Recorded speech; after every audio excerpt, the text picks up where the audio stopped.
രണ്ട് വിധത്തിൽ മാത്രമേ വേലി പൊളിക്കപ്പെടുകയുള്ളൂ. ദൈവിക വേലി, ദൈവിക സംരക്ഷണം പൊളിക്കപ്പെടണമേ ഒന്നുകിൽ നമ്മൾ കൃപയിൽ നിന്ന് വീഴണം, ഇല്ലെങ്കിൽ ദൈവം അനുവദിക്കണം. അല്ലെങ്കിൽ പോരാ. അതായത് ഈ വേദപുസ്തകത്തിൽ സിംശോനെ ബന്ധിച്ചതായി 5 തവണയുണ്ട്. 5 തവണ അവനെ ബന്ധിച്ചു. ഒരു തവണത്തെ ബന്ധനം അടുത്ത തവണ, അവിടുത്തെ 5 ഒരിടത്തല്ല പലയിടത്തായിട്ട് 5 തവണ യഹോവയുടെ ആത്മാവ് അവന്റെ മേൽ വന്നെന്നുണ്ട്. ഒരിടത്ത് യഹോവയുടെ ആത്മാവ് വന്നു, യഹോവയുടെ ആത്മാവ് ശക്തിയോട് വന്നു. ഒരു തവണത്തെ ബന്ധനമല്ല അടുത്ത തവണ. ഓരോ തവണ ബന്ധനം കൂടിക്കൊണ്ടിരുന്നു, ഓരോ തവണ ദൈവശക്തിയുടെ അളവ് കൂടിക്കൊണ്ടിരുന്നു. തീ തൊട്ട ചണനൂൽ പോലെ ആ ബന്ധനം വഴിഞ്ഞു മാറി. ദൈവകൃപയുള്ളവനെ, അഭിഷേകമുള്ളവനെ ബന്ധിച്ചൊതുക്കാൻ, കൃപയിൽ ജീവിക്കുന്നവനെ ബന്ധിച്ചൊതുക്കാൻ പിശാചിന് കഴിയില്ല. ശക്തിയോടെ കൈയടിച്ച് അന്യഭാഷ ദൈവത്തെ സ്തുതിച്ചുകൊണ്ട് പറ, ഒരു ബാധയും നിന്നെ കൂടാതെ എടുക്കില്ല. സിംഹത്തിന്മേലെ മണല് വേണ്ടി ചവിട്ടും, ബാലസിംഹത്തെ പെരുമ്പാവിന് മെതിച്ചു കളയും.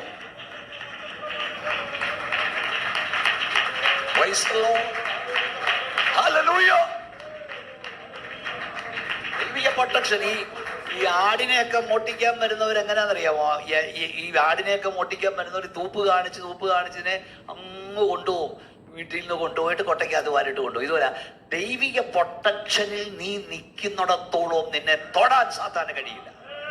ഈ മർമ്മം മനസ്സിലാക്കണം. അവർ കൂടോത്രം ചെയ്തു, അവർ ഇത് ചെയ്തു, മന്ത്രം ചെയ്തു, രുദ്രം ചെയ്തു, അതുകൊണ്ട് നിനക്കല്ലേ ഏറ്റെന്ന് പറഞ്ഞാൽ നീ കൃപയെന്ന് പോയെന്നാ. ഇങ്ങനെ കുറെ ആളുകളുണ്ട്, അവരത് ചെയ്തുകൊണ്ടാണ് എനിക്ക് ഇത് വന്നത്. ആ ബുദ്ധിയില്ലാത്ത ഗലാത്യരെ പറ, നിങ്ങളെ ശുദ്രം ചെയ്ത്. അപ്പൊ ശുദ്രമുണ്ട്, മയക്കമുണ്ട്. ആഭിചാരം ഇസ്രായേലിന് ഫലിക്കയില്ല, ലക്ഷണവിദ്യ യാക്കോബിന് പറ്റത്തില്ല. ഇതൊക്കെ ഉണ്ട്. നീ ദൈവകൃപയിൽ നിന്നാൽ നിന്നെ ഇത് തൊടില്ല. ദൈവിക പ്രൊട്ടക്ഷനിൽ നിന്ന് മാറുമ്പോഴായതേക്കുന്നേ. 2, ഇവിടെ പിശാച് ഒരു വെല്ലുവിളി നടത്തുകയാണ്. എന്താ വെല്ലുവിളിച്ചത്? നീ അവനെ പ്രൊട്ടക്ട് ചെയ്യുന്നു, 1. 2, നീ അവനെ അനുഗ്രഹിച്ചിരിക്കുന്നു. അവന് മൃഗസമ്പത്തുണ്ട്. കൈ നീട്ടി എന്തോട് 2 കാര്യം പറഞ്ഞു പിശാച്. 1, നീ അവനെ സംരക്ഷിക്കുന്നു, വേലിയുണ്ട്. 2, നീ അവനെ അനുഗ്രഹിച്ചു. 1 ഡിവൈൻ പ്രൊട്ടക്ഷൻ, 2 ഡിവൈൻ ബ്ലെസ്സിങ്. നമ്മുടെ ഭാഷ പറയുന്നത് നോക്കൂ, ഹമ്പുരാനെ അവൻ എന്നാത്തിന് കുഴപ്പമാണ്? ഒരു വീടുണ്ട്, കാറുണ്ട്, ജോലിയുണ്ട്, പിള്ളേരുണ്ട്, ഫ്രിഡ്ജുണ്ട്, TV ഉണ്ട്, ഒരു കുഴപ്പമില്ല. അതുകൊണ്ട് അവൻ സ്വതന്ത്രം പറയുന്നേ. ഒന്ന് തൊട്ട് നോക്കിയേ, ഇതെന്തേലും ഒന്ന് കുറയട്ടപ്പോ അറിയാം. തമ്പുരാൻ പറഞ്ഞു, എൻ്റെ കുഞ്ഞെന്നെ സ്നേഹിക്കുന്നത് ഞാനവന് വീട് കൊടുത്തോണ്ടല്ല, കാറ് കൊടുത്തോണ്ടല്ല, ജോലി കൊടുത്തോണ്ടല്ല. ഇതെല്ലാം പോയാലും അവനെന്നെ സ്നേഹിക്കും. പറയാൻ തൻ്റെ ഇടം ഉണ്ടോ ഇന്ന് രാത്രി സോദരത്തോട്? തമ്പുരാൻ പറഞ്ഞതാ, അവനുള്ളതെല്ലാം നിന്റെ കയ്യിലിരിക്കുന്നു, അവനെ തുടരുത്. 1 വേലി പൊളിച്ചു കൊടുത്തു. ദൈവം വേലി പൊളിക്കാതെ സാത്താന് കോമ്പൗണ്ടിൽ കയറാൻ കഴിയില്ല. വേലി പൊളിക്കണമെങ്കിൽ ഇസ്രായേൽ ജനത്തെ കുറിച്ച് പറഞ്ഞു, ഞാൻ നിന്നെ വിശിഷ്ട മുന്തിരിയായി നട്ടു, പക്ഷെ കായ്ച്ചത് കാട്ടുമുന്തിരി, അതുകൊണ്ട് ഞാൻ നിന്റെ വേലി പൊളിച്ചു കളയും. ദൈവം പൊളിക്കുന്ന വേലിയുണ്ട്, ദൈവം അനുവദിക്കുന്ന വേലിയുണ്ട്. അനുവദിച്ചു പൊളിക്കുന്നു, അനുവദിച്ചു കൊടുത്താ. അവനെ തുടരുത്. യോവന്റെ മക്കൾ പോയി, സമ്പത്ത് പോയി, എല്ലാം നഷ്ടപ്പെട്ടു. അതിന്റെ അവസാന വാക്യം ഇയ്യോബ് പറഞ്ഞു, ഇവയൊന്നിനാലും ഇയ്യോബ് ദൈവത്തിൽ ദോഷം ആരോപിക്കുകയോ നാവ് കൊണ്ട് പാപം ചെയ്യുകയോ ചെയ്തില്ല. ഹല്ലേലൂയ. കൈ ഉയർത്തി ദൈവത്തെ സ്തുതിച്ച ദൈവം. 2-ാം അധ്യായം ഞാൻ വായിക്കുമ്പോൾ കരയാറുണ്ട്. 2-ാം അധ്യായത്തിൽ വീണ്ടും സാത്താനോടെ ചെന്നു. ഉടനെ തമ്പുരാൻ ചോദിക്കുന്നൊരു ചോദ്യം എന്നെ കരയിപ്പിച്ചു. എന്താണെന്നറിയാമോ? സ്തോത്രം, നീ എൻ്റെ ദാസനായ യോബിന്മേൽ ദൃഷ്ടി വെച്ചു. സ്തോത്രം, നീ വെറുതെ നീ വെറുതെ എന്റെ യോബിന്മേൽ ദൃഷ്ടി വെച്ചുവോ? അവനെ പോലെ നിഷ്കളങ്കനും നേരുള്ളവനും ദൈവഭക്തനും ദോഷം വിട്ടകലുന്നവനും ഭൂമിയിൽ ആരുമില്ലല്ലോ. അവൻ തന്റെ ഭക്തി മുറുകെ പിടിച്ചുകൊണ്ടിരിക്കുന്നു, നശിപ്പിക്കേണ്ടതിന്. വെറുതെ സ്തോത്രം, എന്റെ കുഞ്ഞിനെ നീ വെറുതെ നശിപ്പിച്ചു. ഇപ്പോഴും ഭക്തനാ. അവനെന്നെ സ്നേഹിച്ച ഞാൻ വീടും കാറും കൊടുത്തോണ്ടൊന്നുമല്ല. അത് പോയാലും എൻ്റെ കുഞ്ഞെന്നെ സ്നേഹിക്കും, എനിക്കറിയാം. നമ്മുടെ ജീവിതത്തിൽ എങ്ങനാ? സ്തോത്രം. ഉടനെ പിശാച് പറഞ്ഞു, എന്താ പറഞ്ഞേ? തൊക്കിന് പകരം തൊക്ക്. മനുഷ്യൻ തനിക്കുള്ളതൊക്കെയും തന്റെ ജീവനുള്ളതിനൊക്കെയും ജീവന് പകരം കൊടുക്കും.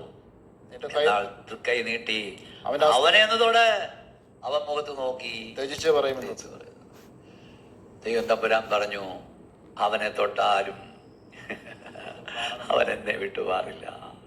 ദൈവം തമ്പുരാൻ പറഞ്ഞതേ, അവൻ നിന്റെ കയ്യിലിരിക്കുന്നു, അവന്റെ പ്രാണനെ തൊടരുതെന്ന് കൽപ്പിച്ചു.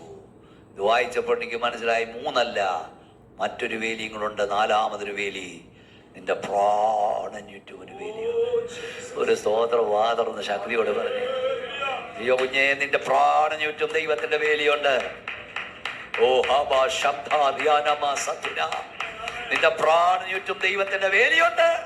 അത് പൊളിക്കാൻ നിന്റെ പ്രാണനെ തൊടാൻ കഴിയില്ല. എന്റെ ഭാഷയെ പറഞ്ഞാൽ, പാണ്ടിലോറി നിന്റെ മണ്ടയ്ക്കൂടെ കയറി ഇറങ്ങിയാലും ദൈവം നിന്റെ പ്രാണൻ ചുറ്റും കെട്ടിയിരിക്കുന്ന വേലി പൊളിക്കാതെ നിന്റെ പ്രാണനെ തൊടാൻ കഴിയില്ല. സ്തോത്രം. പിശാച് പോയി അവന്റെ ദേഹത്തെ തൊട്ടു. കൊച്ചുമുള്ളങ്കാൽ വരവണങ്ങളാൽ ബാധിക്കപ്പെട്ടവനായി ഓട്ട് കഷ്ണം കൊണ്ട് ചൊറിഞ്ഞുകൊണ്ട് ചാരത്തിൽ കിടക്കുമ്പോൾ അവന്റെ ഭാര്യയിൽ പിശാച് കയറി. അവൻ വന്നിട്ട് ചോദിച്ചു, അവള് വന്നിട്ട് ചോദിച്ചു, നീ ഇപ്പോഴും എന്റെ ഭക്തി മുറുകെ പിടിച്ചുകൊണ്ടിരിക്കുകയാണ്. ദൈവത്തെ ത്യജിച്ച് നല്ല നരകത്തിപ്പാനൊക്കത്തുള്ളൂ. ഉടനെ ചോദിച്ചു, നീ ഒരു പൊട്ടി സംസാരിക്കുന്ന പോലെ ദൈവത്തിൽ നന്മ കൈക്കൊണ്ടു തിന്മയും കൈക്കൊണ്ടേണ്ടതല്ലയോ? യോബിന്റെ കുടുംബം അത് വളരെ പഠിക്കേണ്ടതാണ്. ഒരു ദൈവഭക്തന്റെ ഭവനം എങ്ങനെ ആയിരിക്കണമെന്നതിനും എങ്ങനെ ആയിരിക്കരുത് എന്നതിനും തെളിവാണ് യോബിന്റെ ഭവനം. യോബിന്റെ കുടുംബത്തെ കുറിച്ച് നമ്മൾ വായിക്കുന്നത്, അവനെ മക്കള് 10 പേരായിരുന്നു. 7 ആൺപിള്ളാരും 3 പെൺപിള്ളാരും. ആൺപിള്ളാരുടെ പ്രത്യേകത, അവർ ഒരു ദിവസം ഒരു വീട്ടിൽ കൂടും, പിറ്റേ ദിവസം മറ്റൊരു വീട്ടിൽ കൂടും. 7 ദിവസം 7 വീട്ടിൽ. എന്നിട്ട് ഈ പെങ്ങന്മാരെ ആള് വിട്ട് വിളിപ്പിക്കും. എന്തോ ഒരു സഹോദര സ്നേഹമാണ്. ഓരോ ദിവസവും ഓരോ വീട്ടിൽ. കാല് കുത്തിയിട്ട് എത്ര നാളായി സഹോദരന്റെ വീട്ടിൽ? പലരുടെയും കാര്യം. സ്തോത്രം. പെന്തക്കോസിലായ ഈ സഹോദര സ്നേഹം കൊണ്ടാ പോകുന്നത്.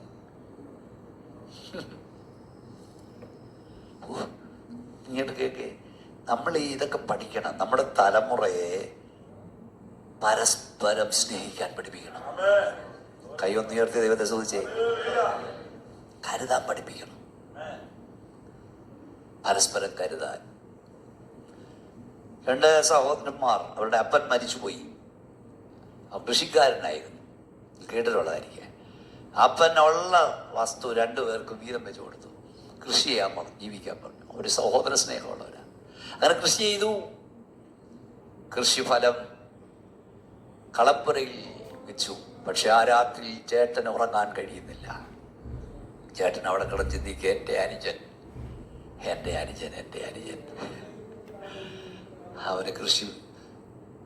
അവന് നെല്ല് കിട്ടിയോ? അയാൾക്ക് ഉറങ്ങാൻ കഴിയുന്നില്ല. അയാൾ രാത്രി എഴുന്നേറ്റ് കളപ്പുരയിൽ നിന്ന് ഒരു ചാക്ക് നിറയെ നെല്ല് വാരിക്കെട്ടി തലച്ചുമടായി ചുമന്ന് അനിയന്റെ പത്തായപ്പുര ലക്ഷ്യമാക്കി നടക്കുക. അപ്പോൾ അനിയൻ, എൻ്റെ ചേട്ടൻ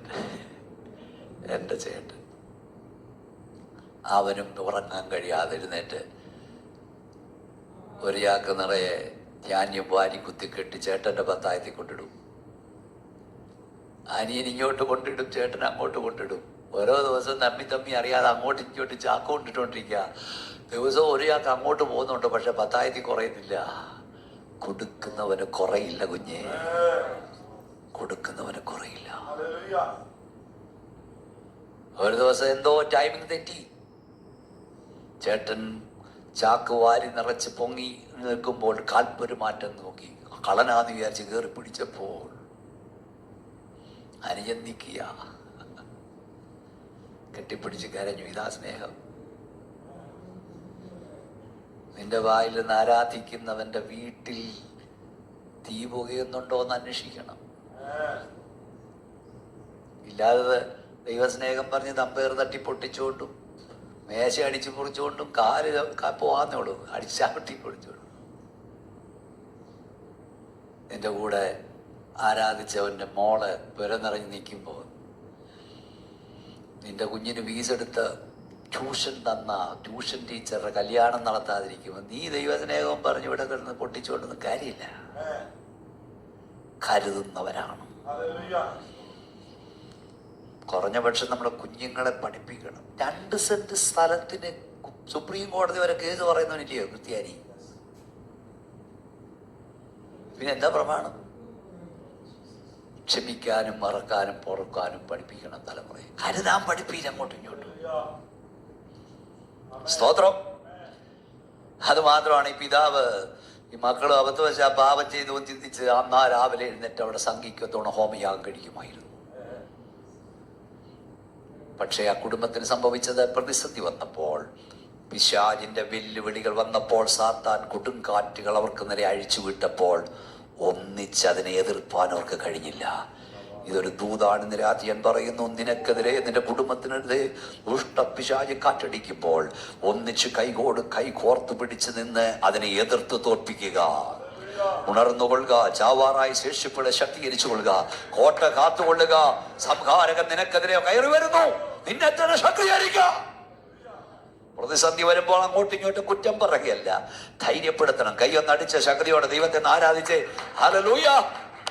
ഞാന് പലപ്പോഴും ഈ കേരളത്തിൽ കല്യാണം നടത്തുമ്പം പറയും, അതായത് പരസ്പരം ധൈര്യപ്പെടുത്തണം. ഇപ്പോൾ അത് ഏൽപ്പിച്ചുകൊണ്ട് ഞാൻ പറയാം, പരസ്പരം ധൈര്യപ്പെടുത്തണം, അങ്ങോട്ടും ഇങ്ങോട്ടും ധൈര്യപ്പെടുത്തണം. ഇങ്ങനെ ധൈര്യപ്പെടുത്തേണ്ടത്, അതായത് ആരാധനമായി കിടന്ന അബ്രഹാമും ഇസ്ഹാഖ് കൂടെ പോകുമ്പോൾ ഇസ്ഹാഖ് അബ്രഹാമിന്റെ ചോദിക്കും, അപ്പൊ തീയുണ്ട്, വിറകുണ്ട്, യാഗവസ്തു എവിടെ? ഇവിടെ അബ്രഹാമിന്റെ മറുപടി, നീ തന്നെ ആടാ യാഗമൃഗം എന്നാണോ? അല്ല, അബ്രഹാമിന്റെ മറുപടി, യഹോവായിരേ, ദൈവം കരുതും കുഞ്ഞെ, ദൈവം കരുതും കുഞ്ഞെ. വല്ലതും മനസ്സിലാകുന്നുണ്ടോ? പ്രശ്നങ്ങൾ വരുമ്പം പരസ്പരം ധൈര്യപ്പെടുത്തണം. ഭാര്യ തളരുമ്പോൾ ഭർത്താവ് ധൈര്യപ്പെടുത്തണം, ഭർത്താവ് തളരുമ്പോൾ ഭാര്യ ധൈര്യപ്പെടുത്തണം, മക്കള് തളരുമ്പോൾ അപ്പനും അമ്മയും ധൈര്യപ്പെടുത്തണം, അപ്പനും അമ്മയും തളരുമ്പോൾ മക്കള് ധൈര്യപ്പെടുത്തണം. ഹോവാ ഇരയെന്ന് പറയണം, എന്റെ ദൈവം കരുതുമെന്ന് പറയണം. കൈകടിച്ച ശക്തിയോട് സ്തോത്രം പറ. നിന്റെ ഭർത്താവ് തളരുമ്പോ പറയണ, അച്ഛാ ദൈവം കരുതുമച്ച, ഇതുവരെ കരുതിയവൻ നമ്മെ കരുതുമെന്ന് പറയണം.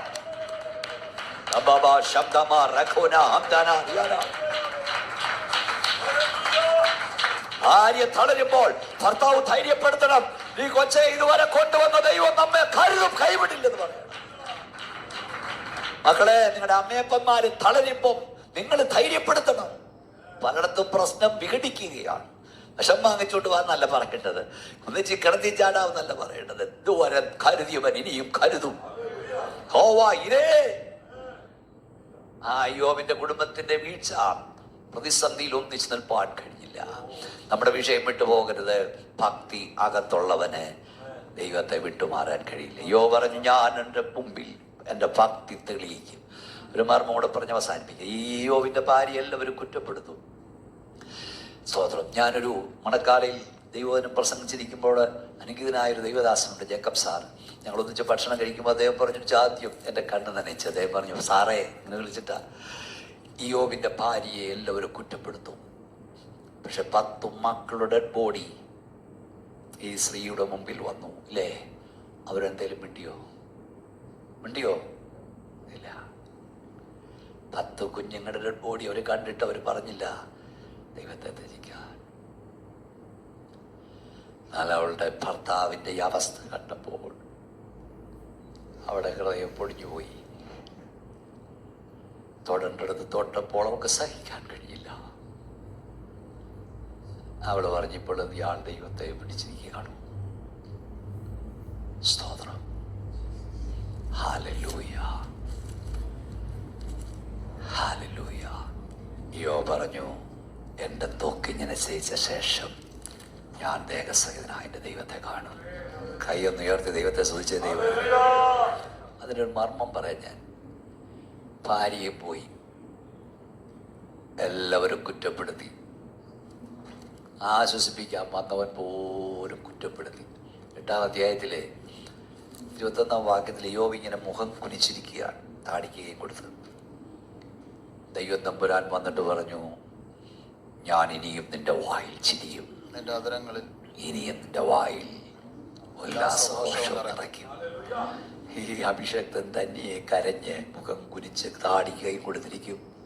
പിശാചോന്റെ സേനയെല്ലാം നിന്നുകൊണ്ട് പറഞ്ഞു, നീ ഇനി തല ഉയർത്തില്ല, നീ ഇനി ചിരിക്കില്ല, നീ ഇനി സന്തോഷിക്കില്ല. തമ്പുരാൻ പറഞ്ഞു, ഇനിയും ഞാൻ നിന്റെ വായിൽ ചിരി തരും, ഇനിയും നിന്റെ വായിൽ ഞാൻ ഉല്ലാസഘോഷം തരും. രാത്രി ഇവിടെ ഇരിക്കുന്ന ദൈവമക്കളോട് യേശുവിന്റെ അധികാരമുള്ള നാമത്തിൽ ഞാൻ പറയുന്നു, നീ ഇനി ചിരിക്കില്ലെന്ന്, നീ ഇനി സന്തോഷിക്കില്ലെന്ന്, നിന്റെ തല ഇനി ഉയരില്ലെന്ന് പിശാച് പറയുന്നെങ്കിൽ യേശുവിന്റെ അധികാരമുള്ള നാമത്തിൽ ഇന്ന് രാത്രി ഞാൻ പറയുന്നു, ഇനിയും ദൈവം നിന്റെ വായിൽ ചിരി തരും, ഇനിയും അവൻ നിന്റെ വായിൽ ആർപ്പ് തരും. വായ തുറന്ന ദൈവത്തെ സൂചിച്ചുകൊണ്ട് പറ, ഇനിയും ഇനിയും ഇനിയും ഇനിയും അവൻ നിന്റെ വായിൽ ചിരി തരും, ഇനി അവൻ നിന്റെ വായിൽ ഉല്ലാസഘോഷം തരും. ഒരു പദം കൂടെ പറഞ്ഞു നിർത്താം. ദൈവത്തോട് പറഞ്ഞത് ഇങ്ങനെയാണ്, എന്താ, ഞാൻ എൻ്റെ തോക്കിനനുസരിച്ച ശേഷം ദേഹസഹിതനായ എൻ്റെ ദൈവത്തെ കാണും എന്ന് പറഞ്ഞതിൻ്റെ അർത്ഥം, കർത്താവേ മതി, എനിക്ക് അങ്ങ് വരണം, എനിക്ക് എൻ്റെ അപ്പച്ചനെ കണ്ടാൽ മതി, എനിക്ക് അങ്ങ് എത്തിയാൽ മതി.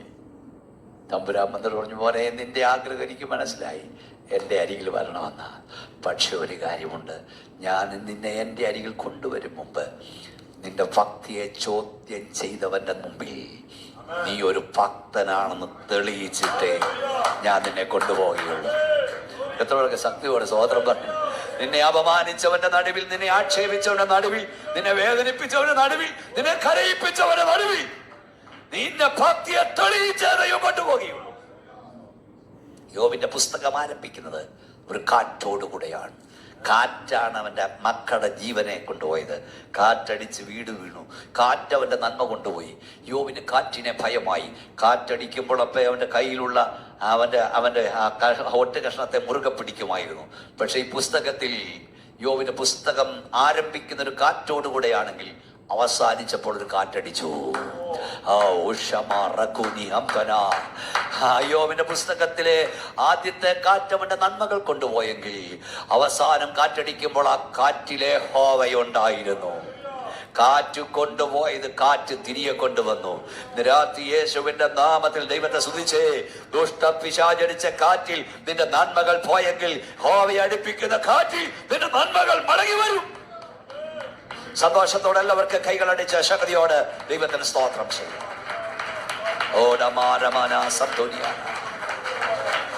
ഭക്തി മുറുകെ പിടിക്കുക, ഭക്തി മുറുകെ പിടിക്കുക, യേശുവിനെ സ്നേഹിക്കുക. നമുക്ക് എല്ലാവർക്കും ദൈവത്തിന് എഴുന്നേറ്റ് നിൽക്കാം, എല്ലാവർക്കും എഴുന്നേറ്റ് നിൽക്കാം. എൻ ജീവനെ കാളും നീ വലിയതാണെനിക്ക്,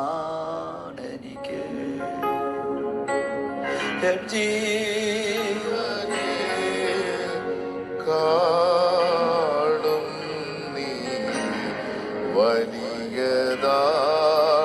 എൻ പ്രേമഗീതമാണ്, എൻ പ്രേമഗീതമാ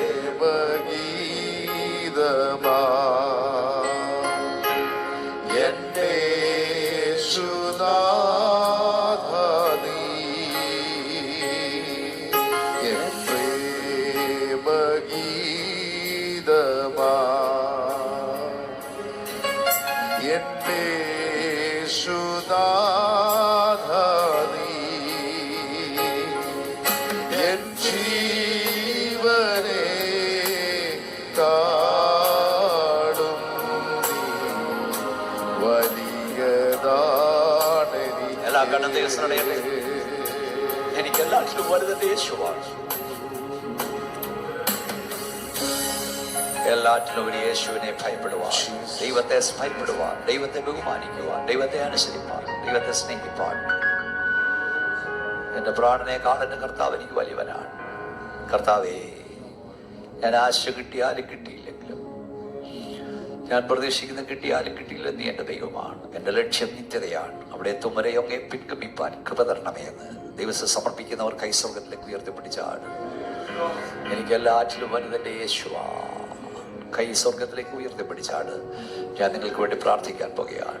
ഞങ്ങളുടെ വാഴ്ത്തപ്പെട്ട കർത്താവേ, സ്വർഗ്ഗപിതാവേ, നിന്റെ ജനത്തെ യേശുവിൻ്റെ നാമത്തിൽ ഞാൻ അനുഗ്രഹിക്കുന്നു. എന്തു വന്നാലും യേശുവിനെ പിൻപറ്റാൻ ഞങ്ങൾ ഒരുക്കണമേ. യഥാർത്ഥ ഭക്തരായി നിൽപ്പാൻ ഞങ്ങൾ ഒരുക്കണമേ. ഇവിടെ ആരും ഞങ്ങളെ കുറിച്ച് ഭക്തരാണെന്ന് പറഞ്ഞില്ലെങ്കിലും ഞങ്ങൾ ലോകത്തിൽ ജീവിക്കുമ്പോഴോ ഞങ്ങളുടെ കണ്ണടഞ്ഞ ശേഷമോ ഞങ്ങളെ ഓർക്കുമ്പോൾ ഞങ്ങളുടെ തലമുറയുടെ കണ്ണ് നിറയണം. എൻ്റെ പപ്പ ഒരു ഭക്തനായിരുന്നു, എൻ്റെ മമ്മി ഒരു ഭക്തയായിരുന്നു. ഞങ്ങളുടെ തലമുറ സാക്ഷിക്കണം. ഞങ്ങളുടെ തലമുറയ്ക്ക് മാതൃകയുള്ള ജീവിതം നയിപ്പാൻ ഞങ്ങൾ ഒരുക്കണം. ഈ ദിനത്തെ ഞാൻ യേശുവിൻ്റെ നാമത്തിൽ അനുഗ്രഹിക്കുന്നു. നിന്റെ ശക്തി അവിടെ മേൽ വ്യാപരിക്കട്ടെ കർത്താവേ. നിന്റെ കരവനെ തൊടുന്നോർത്ത് സ്തോത്രം കർത്താവേ. ഇന്ന് രാത്രിയെ കൊന്നിച്ചയൽപ്പെടുന്നതിനായി സ്തോത്രം. അവരുടെ വ്യക്തിപരമായ വിഷയത്തിന്മേൽ അത്ഭുതം ചെയ്യണം. അവർ രഹസ്യമായി കരയുന്നതിന് പരസ്യമായ ദൈവോത്തരങ്ങളെ നൽകണമേ. നിന്റെ കരവനെ തൊട്ടതിനായി സ്തോത്രം. യേശുവിൻ നാമത്തിൽ തന്നെ